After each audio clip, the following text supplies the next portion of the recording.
Good morning everyone. Welcome to Avinash Saraswat economic solution. My self Avinash Saraswat. आज की video में हम लोग ये देखेंगे कि जो रशिया और यूक्रेन के बीच वॉर की कंडीशन चल रही है उससे इंडियन मार्केट पे क्या इफेक्ट पड़ रहा है.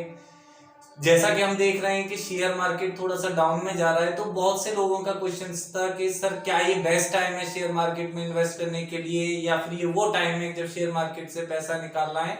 तो लोगों के बीच में कुछ कंफ्यूजन थी इस वॉर को लेकर के कि वॉर की वजह से कहीं ऐसा ना हो मार्केट कोलैप्स हो जाए या क्या होगा. तो आज हम उन्हीं सारी चीजों को डिस्कस करेंगे. लेकिन डिस्कस करने से पहले जिन लोगों ने वीडियो को लाइक करके चैनल को सब्सक्राइब नहीं किया है वो एक बार चैनल को सब्सक्राइब कर दे. देखिए, यूक्रेन और रशिया के वॉर से हमारी मार्केट पे क्या असर पड़ना है ये समझने के लिए हमें पहले दोनों देशों की कंडीशन भी समझनी होगी. देखिए, आज के न्यूज़पेपर में भी आप लोगों ने पढ़ा होगा कि इंटरनेशनल समुदाय भारत पे लगातार दबाव बना रहा है कि वो रूस को लेकर के अपना रुख स्पष्ट करे. देखिए, दो लोगों के बीच में वॉर से तीसरे लोग की इकोनॉमी पे क्या इफेक्ट पड़ना है ये समझने के लिए हमें पहले ग्लोबलाइजेशन को समझना होगा. 91 में हमने एक नीति लेकर के आए थे एलपीजी. ये एलपीजी गैस वाली एलपीजी नहीं है. यहां L for liberalization, P for privatization and G for globalization. Hindi में अगर बोले तो वैश्वीकरण. ग्लोबलाइजेशन को वैश्वीकरण का मतलब होता है कि पूरी दुनिया एक मार्केट की तरह है. तो अब यहां समझिए, अगर किन्हीं दो देशों में डिस्टर्बेंस है तो उसका असर पूरी मार्केट पे पड़ेगा. इंडिया पे दबाव क्यों बनाया जा रहा है? क्योंकि इंडिया और रशिया पुराने पार्टनर्स हैं, दोनों के बीच में अच्छा समन्वय है. तो गवर्नमेंट जो है वो कभी भी अपने द्विपक्षीय संबंधों को बिगाड़ना नहीं चाहती है किसी भी देश से. इसीलिए भारत प्रत्यक्ष रूप से इसमें भागीदार नहीं बन रहा है, या प्रत्यक्ष रूप से अपना रुख स्पष्ट नहीं कर रहा है कि उसको किस साइड रहना है. ये तो हुई बात राजनीतिक. अब बात करते हैं हमारे काम से रिलेटेड कि हाँ, हमारे फायदे या नुकसान की क्या चीज है, हम पे किस चीज से फर्क पड़ रहा है. तो जो लोग ये क्वेश्चन पूछ रहे थे कि सर पैसे लगाने हैं या नहीं लगाने हैं, देखिए आप लोगों को मैंने फर्स्ट क्लास में एक चीज बताई थी कि हम अपने पैसे के लिए किसी और पे डिपेंडेंट क्यों रहे. भाई, आपने मार्केट का पीई चेक किया? अगर पीई बोल रहा है पैसे लगाने लायक स्थिति है तो पैसे लगाओ, अदरवाइज मत लगाओ. अब यहां कई नए लोगों की समझ में ये नहीं आया होगा ये पीई क्या है. इसे कहते हैं प्रॉफिट अर्निंग रेशियो. जब हमने शेयर मार्केट की क्लास समझाई थी तो उस दौरान समझाया था कि हमेशा इन्वेस्टमेंट पीई को देख करके ही करना होता है. देखिए, शेयर्स का नीचे गिरने के कई कारण होते हैं कि रेट नीचे गिर रहे हैं. तो एक तो होता है आर्टिफिशियल रेट्स को नीचे गिराना, जैसा हर्षल मेहता कांड में एसीसी सीमेंट के साथ हुआ था कि सीमेंट में तो जान नहीं थी लेकिन उसके शेयर्स को बढ़ाते बढ़ाते बढ़ाते बढ़ाते 9,000 तक पहुंचा दिया था उन्होंने. ये तो होता है आर्टिफिशियल रूप से शेयर को बढ़ाना या गिराना. लेकिन जब कोई ऐसा डिजास्टर आ जाए या कोई वॉर लाइक कंडीशन हो जाए या कोई भी इमरजेंसी हो जाए, अगर उस दौरान शेयर गिरते हैं तो ये कंडीशन आम कंडीशन से अलग होती है, आर्टिफिशियल कंडीशन से अलग होती है. देखिए, कल अगर हम बात करें तो कल मार्केट का जो पीई था वो था 21.7. हम लोगों ने बात की थी पीई का एक चार्ट होता है जिसपे मिनिमम वैल्यू 10 और मैक्सिमम वैल्यू 30 होती है. ऐसा नहीं है कि वैल्यू इससे ज्यादा नहीं हो सकती, लेकिन अमूमन इससे ज्यादा जाती नहीं है. तो हमने बात की थी जब हमारा पीई 10 से 15 के बीच में हो तब हमें इन्वेस्ट करना है, और जब हमारा पीई 25 से 30 के बीच में हो तो उस समय हमें बिल्कुल भी इन्वेस्टमेंट नहीं करनी है. यहां पी जो है वो मार्केट का है 21.7. तो इसका मतलब क्या है कि अभी थोड़ा कंट्रोल करके बैठना है हमें. अभी हमें इन्वेस्टमेंट नहीं करनी है, मार्केट में कोई भी नया इन्वेस्टमेंट नहीं लेकर के आना है. पहले वेट कीजिए पीई के लेवल में आने का, उसके बाद हम मार्केट में इन्वेस्ट करेंगे. अच्छा, मार्केट में इन्वेस्ट भी करना है तो अब किस शेयर पे इन्वेस्ट करना है, एक बार इस चीज को लेकर के बात की जाए तो एक चीज समझिए बहुत मोटी मोटी कि रशिया, इस युद्ध के बाद रशिया के ऊपर कुछ अंतरराष्ट्रीय प्रतिबंध लगना बिल्कुल तय है.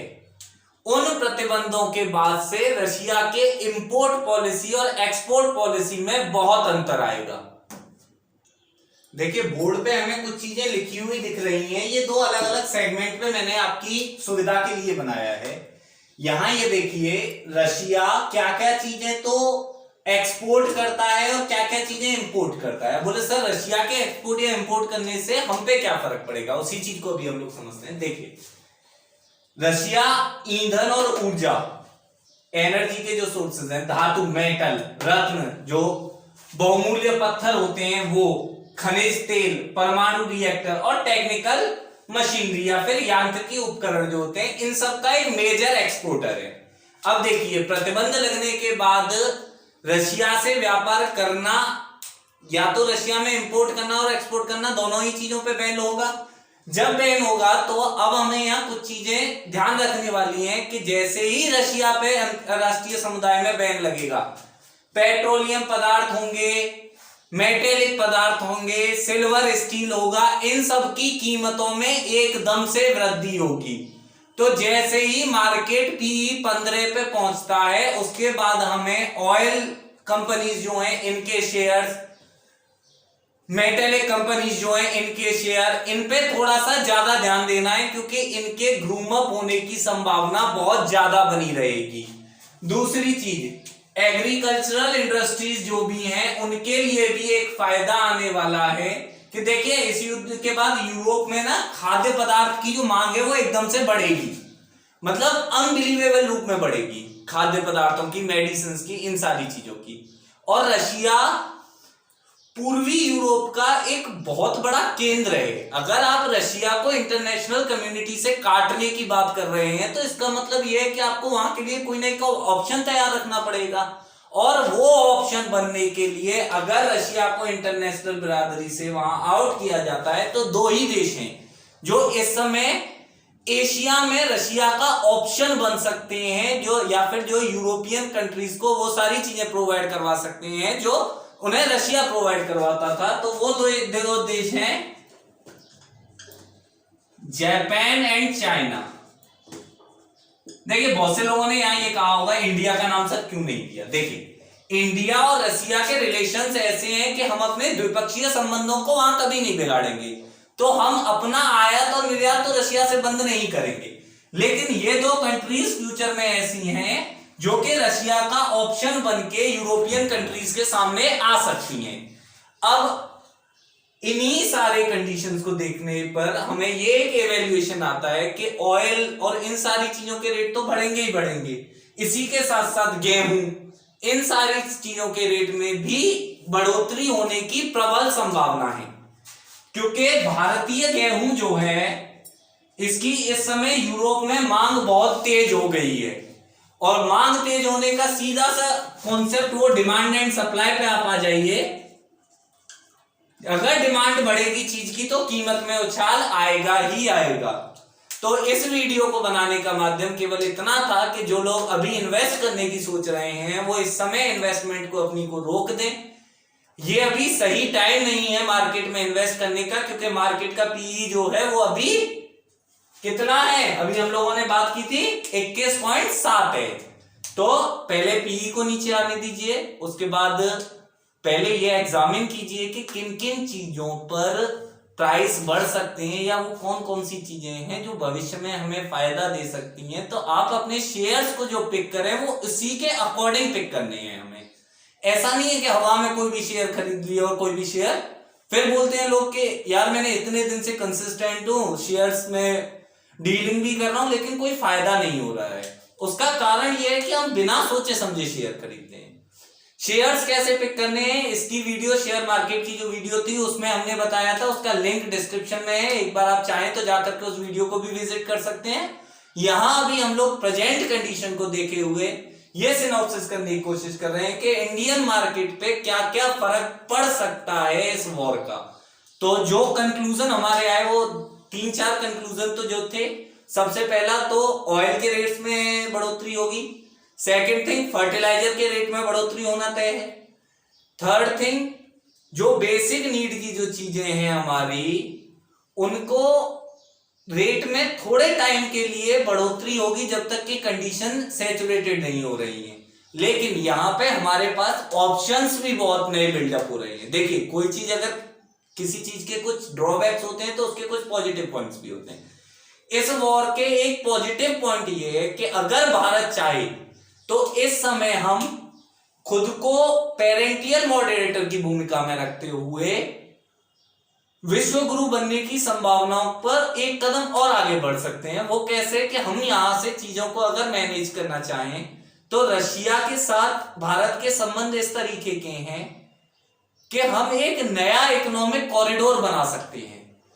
देखिए, ये गवर्नमेंट की बातें हैं, गवर्नमेंट की पॉलिसीज हैं, गवर्नमेंट पे ही छोड़ देते हैं वो क्या डिसाइड करती हैं, कैसे डिसाइड करती हैं, चीजों को कैसे बढ़ना है। फिलहाल हमें अपने इकोनॉमिक टर्म्स पे रहना है कि चीजें अगर खराब होती हैं या चीजें अगर और बिगड़ती हैं तो उन्हें कैसे संभाला जाए। हम लोग इकोनॉमी इसीलिए तो पढ़ते हैं भाई, यहाँ हम लोग इसीलिए तो मैनेजमेंट देख रहे हैं कि अभी शेयर मार्केट अगर और डंप हो गया तो कहीं ऐसा ना हो हमारा पैसा डूब जाए, क्या करना चाहिए, कैसे क्या करना है, उन्हीं सारी चीजों को हम लोगों ने इस वीडियो में देखा है। तो इस वीडियो को के कंप्लीट होते ही आप लोगों को कुछ चीजें समझ में आ गई होंगी कि किन किन चीजों के रेट बढ़ेंगे, कैसे चीजें डेवलप होंगी। समझिए पूरी वीडियो को, उसके बाद मिलते हैं आपसे नेक्स्ट वीडियो में। तब तक के लिए अपने इन्वेस्टमेंट को थोड़ा सा संभाल के करें। Thank you.